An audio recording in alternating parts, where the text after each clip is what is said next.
Bien, y justamente vamos a hablar ahora sobre las mitocondrias, que son la fuente de energía de las células. Em, bien, las mitocondrias, la, bueno, tienen varias características. Las mitocondrias tienen pues una doble membrana, ¿sí? Una membrana interna y una membrana externa. En su interior van a tener material genético, pero que es diferente al del resto de nuestras células. Se llama ADN mitocondrial, este de aquí. Y si ustedes se fijan, este ADN, bueno, va a estar en forma de un anillito, ¿sí? Va a estar así como formando un anillo, el ADN de la mitocondria. Si se fijan, su ADN tiene forma de anillo, tienen doble membrana citoplasmática, tienen esta forma ovalada, y tienen un tamaño pequeñito, justamente como un tipo de microorganismos bien conocidos por todos, que son las bacterias. Tienen mucha similitud con las bacterias, incluso su forma de respirar, pues son muy, muy parecidas. Entonces, aquí, bueno, entra lo de la teoría de la endosimbiosis para saber de dónde, para más o menos tratar de determinar de dónde salieron las mitocondrias. La teoría de la endosimbiosis dice que cuando empezaba la vida unicelular aquí en nuestro planeta, ya saben que cuando, bueno, se cree, es la hipótesis más aceptada, que cuando empezó la vida, pues era vida unicelular, ¿sí? Entonces, una célula pues se comía a otra célula más pequeñita y así había competencia y y pues subsistía, vamos, el más apto. Desde ahí empezó la evolución, ¿sí? Desde la vida unicelular. Entonces, en algún momento se cree que una de estas células grandotas, en vez de que se comía pues a las células más pequeñitas, eh, atrapó a una célula muy pequeñita, que sería pues una bacteria primitiva. Y en vez de destruirla, o para evitar que la destruyeran, esta bacteria empezó a sintetizar con compuestos que tenía aquí la célula que no podía utilizar por sí sola. Empezó a sintetizar otros compuestos diferentes que sí le servían a la célula. ¿Cuál era ese compuesto? El ATP. Esta, esta, eh, eh, esta celulita empezó a sintetizar ATP que le dio energía a esta célula. Entonces, esta célula, en vez de destruirla, empezó a aprovecharla. De ahí que se llame teoría de la endosimbiosis. Acuérdense que una simbiosis es una relación en la que dos organismos diferentes se proveen una ayuda o un beneficio mutuo, ¿sí? ¿Cuál era el beneficio de la célula grande? Bueno, pues iba a obtener energía, y el beneficio de la célula pequeñita, pues primero no se le iba a comer esta grande, no le iba a destruir, pero también le iba a ofrecer protección contra otras células, porque esta célula de acá, bueno, podía destruir a esta célula chiquita, ¿sí? Entonces, fue un beneficio mutuo y así se cree que obtuvimos nosotros nuestras mitocondrias. Hay un concepto que se llama, bueno, hay un tipo, no es un concepto, es un tipo de genoma que se llama ADN mitocondrial, eh, que todos los tenemos en nuestras mitocondrias, y ese ADN mitocondrial es casi exclusivamente, porque ya se ha visto que no, pero casi exclusivamente proviene de nuestras mamás. ¿Por qué? Esto tiene que ver con el proceso de fecundación del óvulo, cuando fuimos concebidos. Acuérdense que el óvulo pues, es una célula grandota, y el espermatozoide que lo fecunda es una célula muy pequeñita que tiene pues sus mitocondrias en el flagelo principalmente, ¿sí? Entonces, cuando fecunda el espermatozoide al óvulo, el flagelo se queda fuera, es eliminado del óvulo, y únicamente va a entrar lo que viene siendo como la cabecita del espermatozoide, donde está su material genético. Por lo tanto, todas las mitocondrias que van a formar parte de ese nuevo organismo que se va a formar ahí van a ser pues mitocondrias maternas. Por eso nuestro ADN mitocondrial es igualito al de nuestras mamás.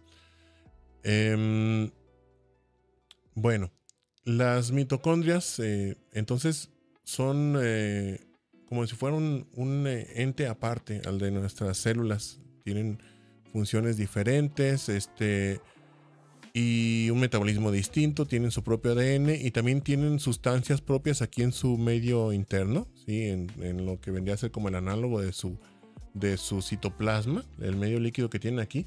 Tienen sustancias que solamente deben permanecer ahí, porque si salen al exterior, bueno, pueden empezar a causar problemas. Entonces, aquí viene la interacción también que hay con las mitocondrias y los procesos de muerte celular.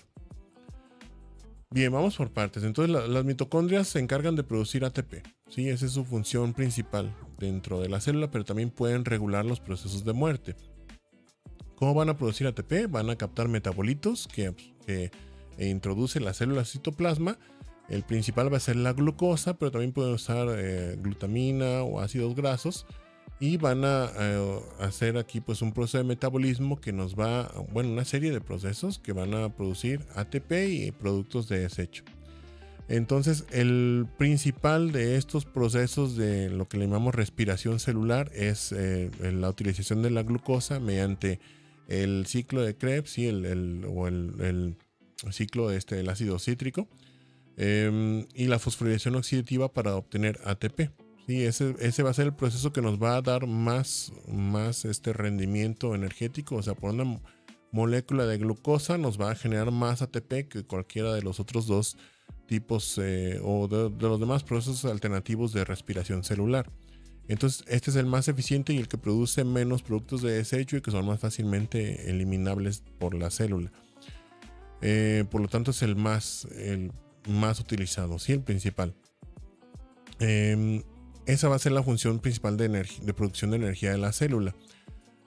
De la mitocondria, perdón. Cuando la mitocondria sufre algún daño de forma indirecta, porque pues a lo mejor hay un proceso de isquemia en la célula, que es cuando no llegan cuando no llegan nutrientes ni oxígeno, la mitocondria también va a sufrir y va a dañarse de forma interna, entonces puede tener pérdidas de los componentes de su medio interno, ¿sí?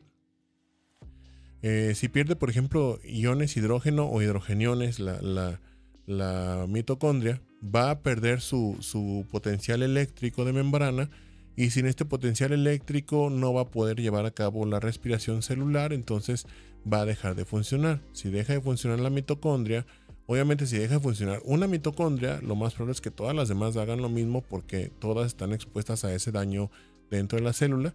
Si dejan de funcionar, van a disminuir la producción de ATP hasta que ésta cesa, y si la célula se queda sin ATP, la célula se muere inmediatamente, ¿sí? Porque no todas, pero una gran cantidad de funciones de la célula de mantenimiento, de metabolismo y demás necesitan ATP. Sin eso la célula se muere. Entonces, si deja de producirse ATP, la célula se muere por un proceso de necrosis.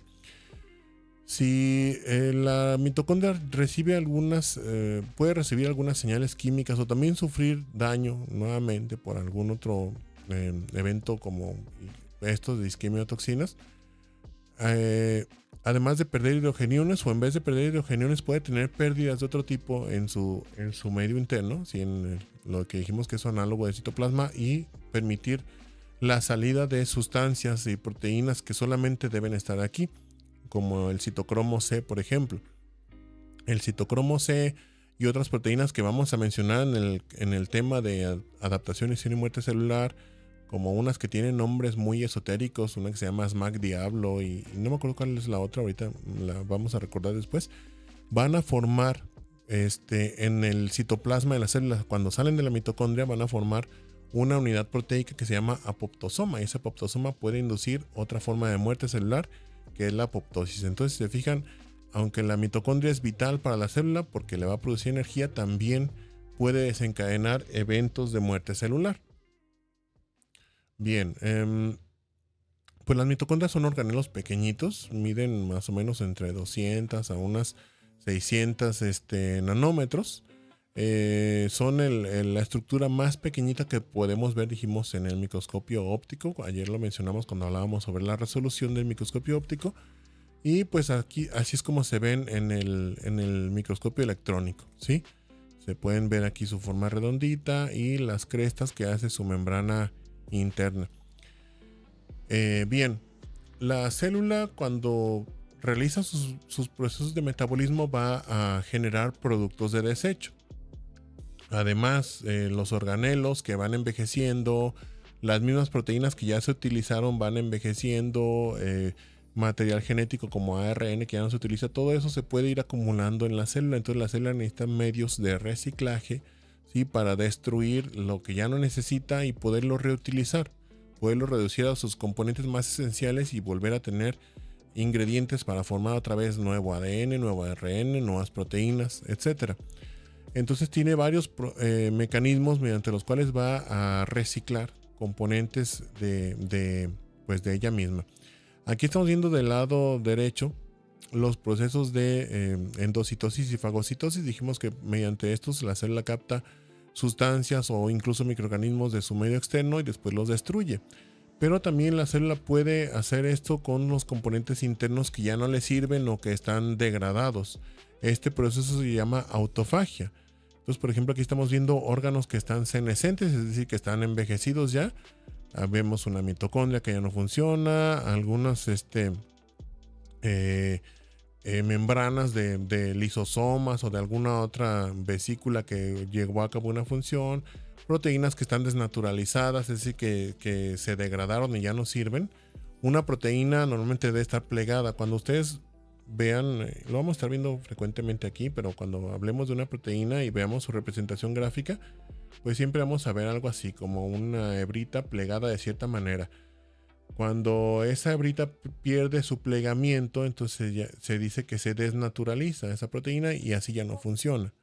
La proteína, para ser funcional, no depende nada más de tener su cadena como debe ser de aminoácidos, tiene que tener cierto plegamiento, ¿sí? Entonces, cuando una proteína se desnaturaliza, pues deja de funcionar. Y todos estos elementos que ya no le sirven van a ser atrapados dentro de una vesícula interna que se va a llamar autofagosoma. A ese se le van a unir lisosomas y otras vesículas que tienen enzimas líticas y lo van a destruir para pues descomponer todo esto en elementos más o en componentes más esenciales. Lo que se puede reutilizar se va a reutilizar y lo demás se va a eliminar de la célula mediante el proceso de exocitosis. Se forma otra vesiculita que se une a la membrana y libera todo eso al exterior, o esto es captado por receptores, por transportadores de membrana que lo van a eliminar hacia el exterior, pero la mayoría de las veces se elimina como forma de vesiculita, ¿sí? Los llamados exosomas.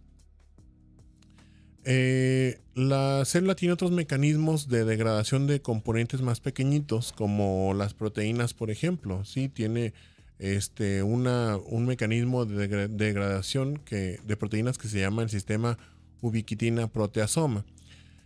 Aquí estamos viendo una proteína que se acaba de formar. Esta es una cadena de polipéptidos y después esta se va a plegar. Miren, aquí está la forma plegada. ¿Cómo se va a plegar? No tenemos algo así como que llegue una manita y la dobla para un lado y la dobla para otro. Lo que va a pasar es que se le van a unir proteínas más pequeñitas a esa cadena de polipéptidos. Estas proteínas se llaman chaperonas. Las chaperonas van a inducir un cambio en la carga eléctrica de la proteína, entonces donde se unen, ahí se va a plegar en cierta dirección la proteína y se va a empezar a doblar. La proteína que ya está plegada de forma correcta, pues esa va a llevar a cabo su función. Pero las proteínas son muy lábiles, ¿sí? Simplemente el efecto del tiempo va a hacer que envejezcan y se desnaturalicen. La radiación ultravioleta, el calor y algunas especies reactivas de oxígeno que existen dentro de la misma célula pueden inducir su desnaturalización. Y una proteína desnaturalizada pues ya no sirve. Entonces aquí se le van a unir unas ligasas que van a fijar estas pequeñas proteínas que se llaman ubiquitinas. Y estas ubiquitinas van a conducir a la proteína envejecida o mal plegada o desnaturalizada a esta unidad que se llama proteasoma, que funciona como una trituradora. Va a reconocer las ubiquitinas y va a empezar a aspirar literalmente todo lo que está unido a esas ubiquitinas, jalando entonces a través de él a la proteína y rompiéndola, ¿sí? en pedazos más pequeñitos que se llaman péptidos, que después se pueden reciclar para obtener nuevamente aminoácidos y poder formar nuevas proteínas. Si recuerdan, algunas proteínas se formaban en el citoplasma de la célula, pero otras se formaban directamente en la luz del retículo endoplásmico. Entonces aquí se ha visto que algunas condiciones, generalmente alteraciones genéticas, que pueden inducir alteraciones en el metabolismo, infecciones virales también, pueden inducir la producción de proteínas anómalas dentro del retículo endoplásmico. Esto va a causar un llamado estrés del retículo endoplásmico, y cuando hay estrés del retículo endoplásmico, esto puede inducir una pues forma de muerte celular, que es la apoptosis.